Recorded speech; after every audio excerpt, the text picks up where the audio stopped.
আজকে আমাদের আলোচ্য বিষয় হবে কোড নিয়ে। কোড বোঝার আগে জানতে হবে যে কোডিংটা কি।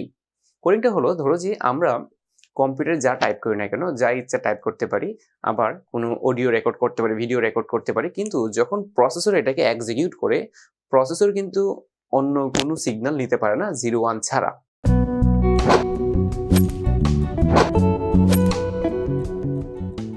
এই বর্ণ সংকেত যা ইচ্ছা তাই হোক না কেন, তাকে 0 1 এ কনভার্ট করারকেই বলা হয় কোড। দুই প্রকার হয়, একটা হলো নিউমেরিক্যাল আর আলফা নিউমেরিক্যাল। মানে কিছু কিছু ক্ষেত্রে শুধু সংখ্যা তুমি যদি এমন ভাবে রূপান্তর গুলা করো, সিগন্যাল তুমি পাঠাবা যে কোনো সংখ্যা, কম্পিউটার শুধু সংখ্যাগুলোকে 0 1 এ রূপান্তর করে সিপির কাছে দিবে।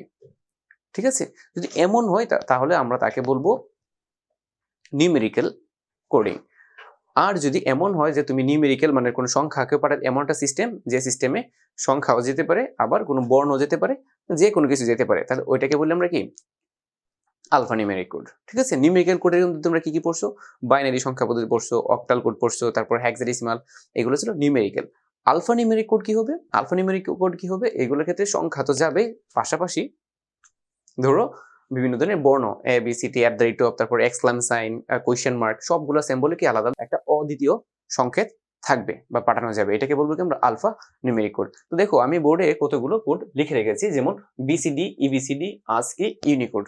তো এইগুলো খুব মনোযোগ সহকারে দেখতে হবে, আমি স্টেপ বাই স্টেপ বর্ণনা করে যাব, এবং এইগুলো থেকে খুব ইম্পর্টেন্ট এমসিকিউ তোমাদের পরীক্ষায় আসে, অথবা বিভিন্ন ধরনের জব সেক্টরে এইখান থেকে ইম্পর্টেন্ট এমসিকিউ গুলো আসে।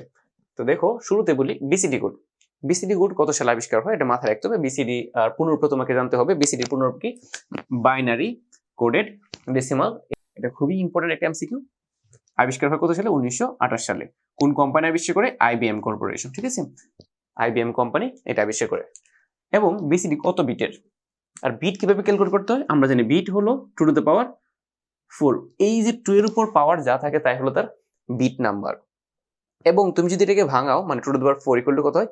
16। তার মানে বিসিডি কোডে 16টি অদ্বিতীয় সংকেত কম্পিউটারের কাছে পাঠানো যায়। ওকে, তাহলে দেখো এটি হচ্ছে তার বিট নাম্বার কত? 4। এবং কোন কোন ক্ষেত্রে বিসিডি কোড ব্যবহার করা হয়? বিসিডি কোড ব্যবহার করা হবে ক্যালকুলেটরে, ঘড়িতে, ভোল্টমিটারে, এবং ইলেকট্রিক ডিসপ্লে বোর্ডও বিসিডি কোড ব্যবহার করা হয়। ঠিক আছে, তো তারপর দেখো আরেকটা বিষয় বলে রাখি, যেহেতু বাইনারি কোডের ডেসিমাল, তার মানে বাইনারি কোডকে ডেসিমালে রূপান্তর অথবা ডেসিমাল কোডকে বাইনারিতে রূপান্তরের আলাদা একটা সিস্টেমের নাম হলো কি? BCD code. এক্ষেত্রে তোমাকে এমসিতে প্রশ্ন করতে পারে, 945 এর বিসিডি কত? তাহলে তোমরা যে কাজটা করবা, প্রত্যেকটা প্রতীকের জন্য 4 ঘরের বাইনারি মান লিখতে হবে। তাহলে আমরা এই ক্ষেত্রে যাকে ব্যবহার করবো তা হলো 1 2 4 8, এই ফরমেশনটা আমরা ব্যবহার করবো। তাহলে 9 এর বাইনারি মান কত হবে? 1 0 0 1। 4 এর বাইনারি মান কত হবে? এটা বাদ এটা, তার মানে 0 1 0 0। 5 এর বাইনারি মান কি হবে? 0 1 0 1, তার মানে 0 1 0 1। ঠিক আছে, এটা হলো কি এটার বিসিডি কোড। তোমাকে যদি উল্টাভাবে বলে যে কোনো একটি বিসিডি কোড, কোনো সংখ্যার বিসিডি কোড এটা হলে সংখ্যাটি কত, তাহলে তোমরা কি করবা? সিমিলারলি 4 ঘর করে এইভাবে প্যাকেট করে তাদের সমমান লিখে দিবা, তাহলেই হবে। এখানে একটা প্রশ্ন আছে, তোমার পরীক্ষায় আসতেও পারে, যে এই যে আমরা ফরমেশন ইউজ করলাম 1 2 4 8, এমন অনেকগুলো ফরম্যাট আছে বিসিডি কোডের জন্য, যা দিয়ে তুমি যে কোনো দশমিক সংখ্যাকে বিসিডি কোডে রূপান্তর করতে পারো।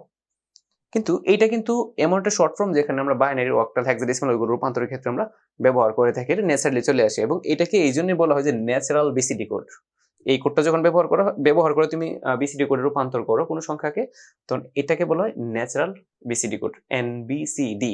এছাড়া আরো অনেক কিছু ফরমেশন আছে, যেমন 1 2 4 7 হতে পারে, 1 2 4 5 হতে পারে, তারপর 1 2 4 2 হতে পারে।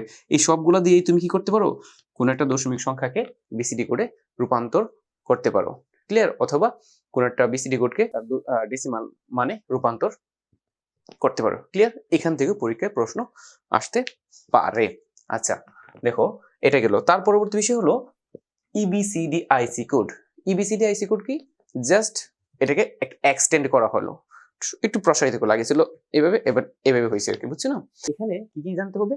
পুনরূপটা জানতে হবে, extended binary coded decimal interchange code. Okay, এবং এটা কত বিটের? 8 বিটের। কোন কোম্পানি বেশি করে? IBM company. ওকে, এবং কোন কোন ক্ষেত্রে ব্যবহার করা হয় EBCDIC code? IBM mainframe computer ব্যবহার করা হতো, এটা আইবিএমরাই ব্যবহার করতো, ঠিক আছে। তো দেখো এটা এই পর্যন্তই, শুধু কোন কোম্পানি, কত বিট, পুনরূপ, একটা এক্সাম্পল, আর দরকার নেই। ডান। এখন দেখো আজকি করে ফিরে যাচ্ছি। তো দেখো আমি এখানে লিখে রেখেছি কি 1965 সালে আবিষ্কার করা হয় কি আজকি 7, কিন্তু আজকি 7 কে আজকি 7 এর আগে কিন্তু আজকি নিয়ে গবেষণা হয় এবং আজকে আবিষ্কার করে কি এএনএসআই। তো এটা খুব একটা ইম্পর্টেন্ট না, যদি প্রশ্ন করে আজকে কত সালে আবিষ্কার করে তাহলে কিন্তু আসলে 65, যদি 65 না থাকে, যদি ধরো 65 নাই কিন্তু 63 আছে তাহলে অবশ্যই তোমরা 63 দেখাবা। আর যদি প্রশ্ন করে কে আবিষ্কার করে, যদি রবার্ট উইলিয়াম বিমার, তাহলে এটাকে, কারণ আজকে বলতে আসলে আজকে 7 কেই মিন করা হয়, ঠিক আছে। আর আজকে 7 কত বিটের বুঝতে পারতেছি, 7 দ্যাটস মিন কি 7 বিটের, তার মানে সে কতগুলো অদ্বিতীয় সংকেত বহন করতে পারে, অদ্বিতীয় সংকেত বহন করতে পারবে হলো 2 to the power 7, that's mean 128টি। তার পরবর্তীতে আবিষ্কার হলো কি আজকি 8, আজকি 8 তাহলে কত বিটের, 8 বিটের, সোজা হিসাব। এখানে কতগুলো অদ্বিতীয় প্রতীক নিতে পারবে, তা হলো 2 টু দ্য পাওয়ার 8, তার মানে কত হবে 256, এতগুলো অদ্বিতীয় সংকেত সে বহন করতে পারে। যে কিবোর্ড গুলোতে দেখো এটা ব্যবহার দেখায় তোমাকে, যে মাইক্রো কম্পিউটার, মাউস, প্রিন্টার সবগুলোতে কি করা হয়, আজকি কিবোর্ড বা আজকি কোড ব্যবহার করা হয়। সবচেয়ে মজার বিষয় যে আমরা মোবাইলে যে গুগল কিবোর্ড একটা আছে, একটা আজরাইলে কিবোর্ড আছে, গুগল কিবোর্ড, একবার যে এখানে এক ইংলিশ ছাড়া আর কোনো কিছু লেখা যায় না। তো ওই কিবোর্ড গুলোতে আসলে আজকি কোড ব্যবহার করা হয়। এবং যখন আমরা ইউনিকোড আসে নাই, যখন ইউনিকোড আবিষ্কার হয় নাই, তার আগে কিন্তু সবাই এই আজকি কোড দিয়ে সবকিছু করতো। অথবা এখনো কিন্তু অনেকগুলো কিবোর্ড দেখা যায় যে কিবোর্ডগুলোর মধ্যে শুধুমাত্র ইংলিশ বর্ণই আছে, অন্য কিছু নাই। তো বুঝতে হবে যে ওই কিবোর্ডগুলো আসলে আজকি কোডে সাজানো আছে এবং ওইগুলোর মধ্যে আর ইউনিকোড কাজ করে না, এমন বহুত কিবোর্ড আছে, ঠিক আছে। দেখো আর বর্তমানে তো এখন ইউনিকোড অ্যাভেলেবল। আর ইউনিকোড যদি আবিষ্কার না হয়তো, যেমন ইউনিকোড আবিষ্কার হলো 1991 সালে। ইউনিকোড আবিষ্কারের আগে কেউ কিন্তু বাংলা বলো, চাইনিজ বলো, এইসব কিন্তু ব্যবহার করতে পারতো না, ঠিক আছে। এখানে আমি কয়েকটা জিনিস লিখে রেখেছি, একটা চার্ট লিখে রেখেছি, দেখো এখানে এই যে তিনটা এটা হলো আজকি 8 এর জন্য। আজকি 8 কি করে 8 বিট, 8টা বিট কিভাবে সাজায় দেখো, লাস্ট 4টা বিট সে রাখে নিউমেরিক্যাল বিট, মানে এখানে নাম্বার বসে। আর তার আগে যে 3টা বিট থাকে ওইটা হলো, এটাকে বলা হয় জোন বিট, শুধু এতটুকু মাথায় রাখবা। তার আগে আরেকটা বিট থাকে পেরিটি বিট। আচ্ছা, পেরিটি বিটে এখানে প্রশ্ন আসতে পারে, পেরিটি বিট আবার কত প্রকার, পেরিটি বিট আবার 2 প্রকার, ইভেন পেরিটি, অড পেরিটি, এটা মাথায় রেখো।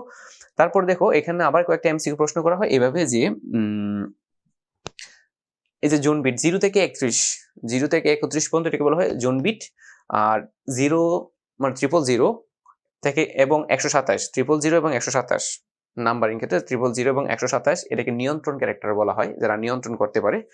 আর তোমাকে এটা এমসিকিউ প্রশ্ন করে আজকে করে বিশেষ ক্যারেক্টার কাদেরকে বলা হয়, বিশেষ ক্যারেক্টার হলো 32 থেকে 64 বড় হাতের বর্ণ, ছোট হাতের বর্ণ। আমরা যে কিবোর্ডে বড় হাতের অ্যালফাবেট অথবা যাকে বলি আমরা ক্যাপিটাল লেটার অথবা স্মল লেটার যে টাইপ করি, এই টাইপ কিন্তু কম্পিউটার বুঝে না। কম্পিউটার কি করে 0-1 কিছু একটা কনভার্ট করে।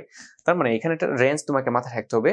ক্যাপিটাল লেটারের জন্য 65 থেকে 90, 65 টু 90, এই যে 26টা, এই 26টা হলো কি বড় হাতের অ্যালফাবেটের জন্য। তুমি যদি কিবোর্ডে ক্যাপিটাল এ ক্লিক করো তাহলে কম্পিউটার কি করে 65 এর বাইনারি মানটা কম্পিউটারের ভেতরে পুশ করে। তুমি যদি স্মল লেটার ক্লিক করে কিবোর্ডে তাহলে কম্পিউটার স্মল লেটার নিতে পারে না, সে কিনে 0 আনে। তখন কি করে কম্পিউটার সাথে সাথে স্মল লেটার এ এর বাইনারি মান বা তার সমমান হলো কি 97 এর বাইনারি মানটা কম্পিউটারের ভেতরে পুশ করা হয়। বুঝতে পারছো বিষয়টা? এই ছিল আজকি কোডের প্রসেস। তো তোমাদের বিষয়টা মাথায় রাখতে হবে যে আজকি কোডের 97 থেকে 122 পর্যন্ত হলো কি ছোট হাতের বর্ণ, আর 65 থেকে 90 হলো কি বড় হাতের বর্ণের জন্য। আর একটা বিষয় হলো এটা মাথায় রেখো যে আজকি কোড @, মান হলো 64, মানে ক্লিক করলে 64 এর বাইনারি মান কম্পিউটার এর প্রসেসরের কাছে পৌঁছে যায়। ক্লিয়ার? এটা ছিল প্রসেস। তারপর কথা বলবো ইউনিকোড নিয়ে। তো ইউনিকোড কত সালে আবিষ্কার হয়, কত বিটের, কতগুলো অদ্বিতীয় প্রতীক আছে, তারপর বাংলা ভাষা কত সালে যুক্ত হয়, এটাই সবচেয়ে বেশি ইম্পর্টেন্ট। ইউনিকোড আবিষ্কার হয় 1991 সালে। হ্যাঁ, কোন কোম্পানি আবিষ্কার করে? অ্যাপল কোম্পানি এবং জেরক্স কর্পোরেশন 1991 সালে আবিষ্কার করে। এটা কত বিটের? 16 বিটের। কতগুলো অদ্বিতীয় বা মৌলিক প্রতীক আছে? 65,536টি অদ্বিতীয় বা মৌলিক প্রতীক আছে। তো এই বিষয়গুলো কিন্তু সবকিছু ক্ষেত্রে তোমার মাথায় রাখতে হবে এবং অনেক অনেক ইম্পর্টেন্ট। প্রথম দিকে যখন যাত্রা শুরু করে 1991 সালে, তখন তাদের ভাষা ছিল কয়টা? 24টি ভাষা নিয়ে সে যাত্রা শুরু করে।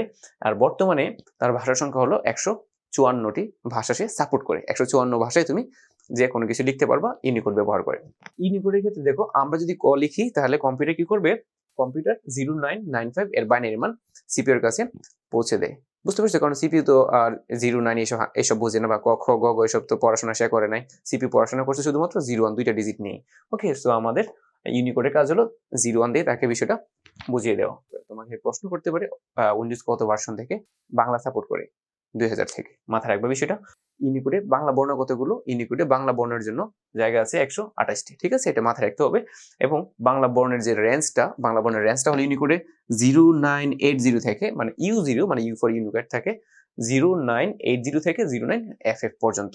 তুমি যদি এই বিষয়গুলো মাথায় রাখতে পারো, তো আশা করি কোডিং রিলেটেড বা কোড রিলেটেড যে কোনো প্রশ্ন আসলে তুমি অবশ্যই পারবে, এবং কোনো সমস্যা হওয়ার কথা না। আশা করি ভালো করে দেখবে, এবং দেখা হচ্ছে পরবর্তী কোনো ভিডিওতে। আল্লাহ হাফেজ।